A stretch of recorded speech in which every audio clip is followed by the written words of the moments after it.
طلاق کا جو ریشو بہت زیادہ بڑا ہے، یہ خوش آئین بھی ہے. یہ خوش آئین اس طرح ہے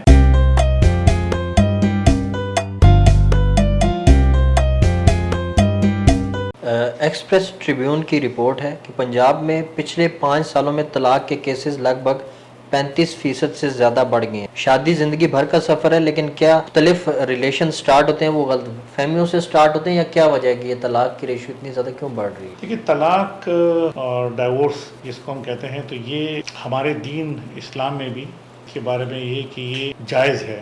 طلاق ہو سکتی ہے دو انسانوں کے درمیان، میاں بیوی کے درمیان، اور یہ جائز کاموں میں اللہ تعالیٰ کی سب سے ناپسندیدہ فعل ہے. یعنی ہے جائز لیکن اللہ تعالیٰ نے اس کو پسند نہیں کی. اس سے ہمیں یہ مطلب آغاز کرنا چاہیے، ہمیں یہ پتہ چلتا ہے کہ یہ حتی الامکان ہمیں طلاق کی طرف نہیں جانا چاہیے. لیکن کچھ ایسی کیسز ہوتے ہیں جس میں واقعی میں ہم سمجھتے ہیں کہ وہاں طلاق ہونی بڑی ضروری ہے، وہاں طلاق ہونی چاہیے. تو یہ طلاق کا جو ریشو بہت زیادہ بڑا ہے، یہ خوش آئین بھی ہے. یہ خوش آئین اس طرح ہے کہ ان جگہوں پہ جہاں پر عورت بیچاری بہت زیادہ مظلوم ہو جاتی تھی اور اس کو بیچارے کے پاس کوئی راستہ ہی نہیں ہوتا تھا، اس لیے اس کو یہی بتایا اور سکھایا گیا تھا کہ بس جہاں پہ تمہاری ڈولی گئی ہے وہاں سے تمہاری لاش ہی آ سکتی ہے، تو مطلب کہ مرنے تک آپ نے کرنا ہے. تو بعض اوقات اگر بالکل بھی نہیں بن رہی اور بالکل بھی مسئلہ ہے اور رشتہ داروں نے اور دوستوں نے اور تمام خیر خواہوں نے کوشش کر لی ہے، تو اور پھر بھی معاملات ٹھیک نہیں ہو رہے ہیں اور سب نے مل کے یہ دیکھا کہ ہاں یار اب اس کا حل طلاق ہی ہے، تو وہاں طلاق جو ہے تو وہ پھر ضرورت ہے، پھر طلاق ہو جانی چاہیے. لیکن اس کے ساتھ ہی